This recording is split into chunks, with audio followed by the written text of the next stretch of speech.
we're going to talk a little bit about a very interesting phenomena, right? A reason why, and I've mentioned this before now earlier in the show, why we have an increasing problem with the good life here in Nebraska, why so many well-educated graduates, bachelor degrees, MBAs, whatever, are leaving our state. And what are they looking for, and what is our reaction going to be? Now, there are some authorities here in the state that have been quoted recently. And yes, there are some issues about compensation. That's true. Some people are complaining about housing, right?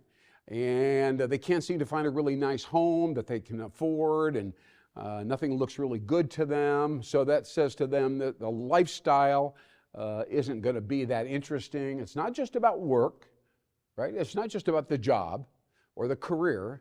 There is a great deal to do with the lifestyle and, of course, the house that they will be living in, or the apartment maybe downtown that they will be living in. They have to be very comfortable with that. Otherwise, the whole game kind of falls apart. Now, back in the late 90s, I'm going to talk to you about a group of people in America, 50 million people. 50 million people, it's a lot of people, you can't ignore them, are influencing our society in a positive way, but in a slightly different way. They were discovered originally by a gentleman named Paul Ray in the late 90s and the early 2000s, and they were labeled at that time cultural creatives, right? Cultural creatives, and very well, educated, and again, looking for a place to go. They want to bring their family and so on and so forth, and they want to be able to find people that they can relate to, and obviously a great career that pays well and so on. But there's so much more to this selection, and it seems like many of us are ignoring we take care of the basics. Well, here's a house over here, and we'll pay you well, and here's insurance, and there we go. Yeah, everything's good. You should be able to buy that, right? And it doesn't go down like that with these particular people. Now, these people, I'm going to go back to the 90s. I'm going to try to keep this quick here, but this is what has happened. In the 90s, there was a realization that life may not be just a matter of material things, getting a lot of stuff, being recognized as the greatest, achieving, blah, blah, blah, acquiring things, right? Up until that point, that was kind of where people were at, but there was a disillusionment in our society, in our culture. It began in the 90s. It was a little difficult to explain. Then came 9/11. There was a huge notion that this is it. It's symbolic of how our world is changing, and we need to change, and we don't want to be the same way, and we want to have a job that we really love and feel good about, that has higher purpose. You see, these people here that I'm talking about, and they're very relevant to the future of Nebraska, there's a whole bunch of things. If you're in marketing, you've got to know what your target audience likes, right? But we ignore what I'm sharing with you right now. And by the way, this has been documented. The research is deep and detailed. But these are people that care about sustainability. They care about the greater good, right? They care about self-actualization. They actually want to put time and energy into becoming the person that they are capable of being. And they spend a lot of time thinking about who am I and what am I here for? What is my sense of, what is my calling, right? Not how much money can I make next quarter. What is my calling? What do I stand for? What do I believe in? What am I passing along? Some of them, in fact, a great deal of them, are into what you would call spiritual psychology. Now, that means they're deeply spiritual, by the way, but not necessarily going to church, but they have a deep spiritual orientation. They're very interested in that particular topic. So this is a completely different group of people that a lot of the leaders and salespeople and so on, marketers, they don't really understand these people. And by the way, they buy things, they're motivated, they do well. Actually, they make a lot of money comparatively.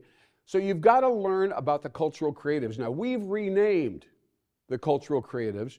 These are the people we want that are influencing America. We want them to come into Nebraska and stay here. We've renamed them urban naturals. I'm going to say that word again. Urban naturals. Now, if you think about that for just a few seconds, you realize that urbanity is fast and changing and hard and concrete and technology and movement, right?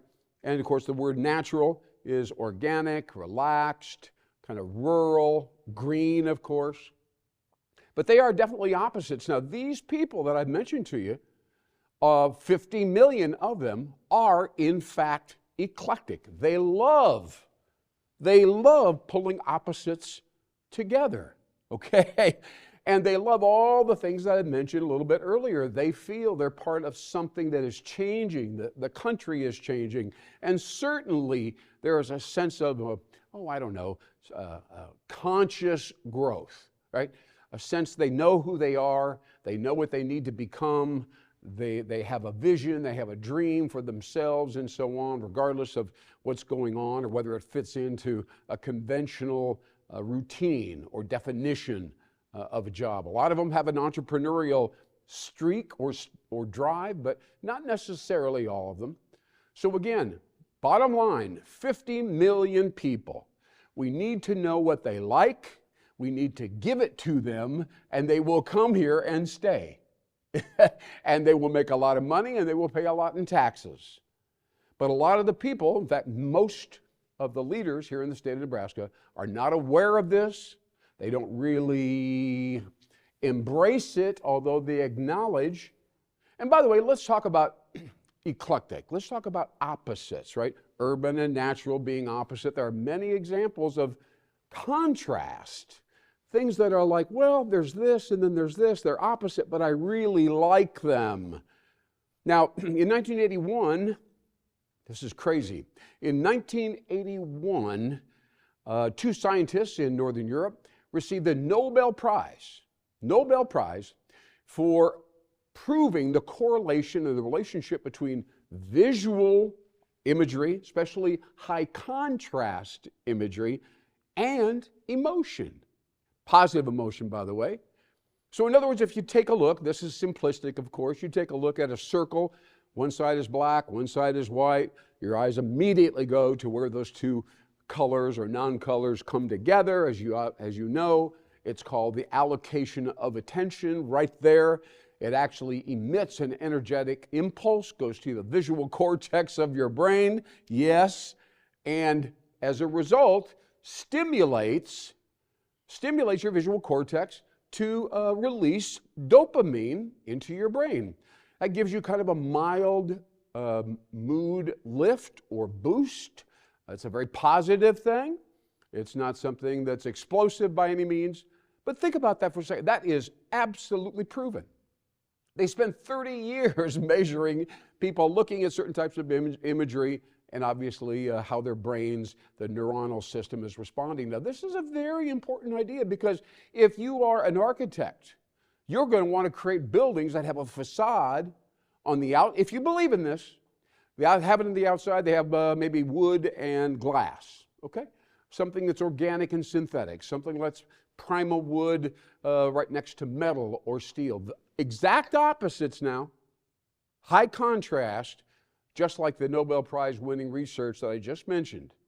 So as a result of that, you can create buildings and even interiors, putting these two opposites together as an part of your design. I'm taking a look at this, again, this Wall Street Journal talking about the post-pandemic workplace.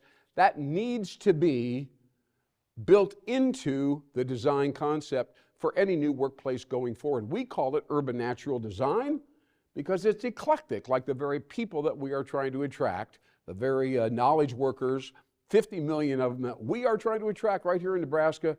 And if you want to update and be much more attractive there in your office design, or really the outside of the building, even landscaping, confers to or confirms this notion of opposites. When they come together, human beings are stimulated in a positive fashion. Boy, do we need that kind of scientific, well, it's called neuroaesthetics, what I just shared with you. So we're now talking about a whole generation of people, knowledge workers, that we'd love to have to come to this state, right? And we're also talking about the kind of design of the buildings, the environment, the community, the neighborhood, the downtown, whatever it is, the offices, that would be attractive to this particular kind of person. Now, this is a very large part of the innovation solution.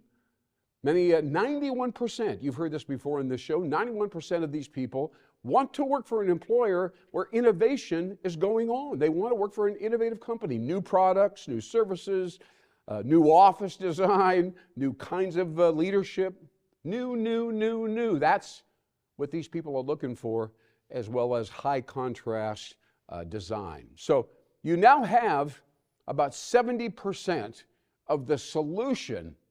And I know that there are many officials here in the state of Nebraska that are going to probably roll their eyes and say, oh, no, that couldn't be.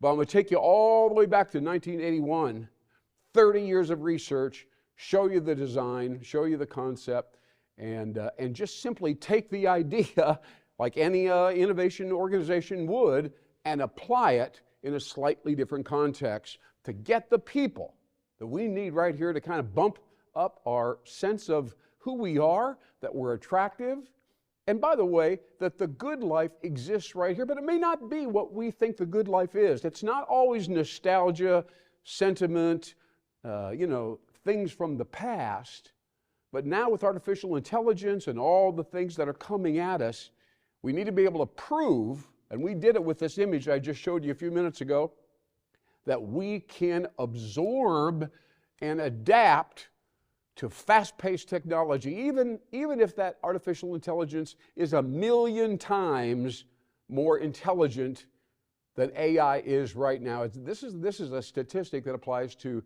2050. So it's coming at us fast. We need to rethink. One of the official leaders here in the state of Nebraska said, this gives us pause. This is what she said.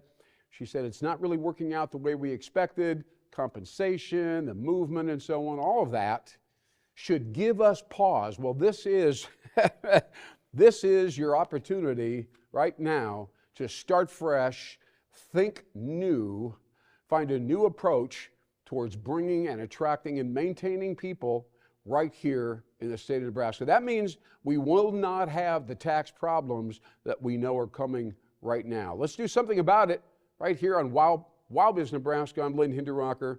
Thank you so much. Appreciate you watching. Big ideas, put them in your head. Do something. Act. Thanks so much. Bye-bye.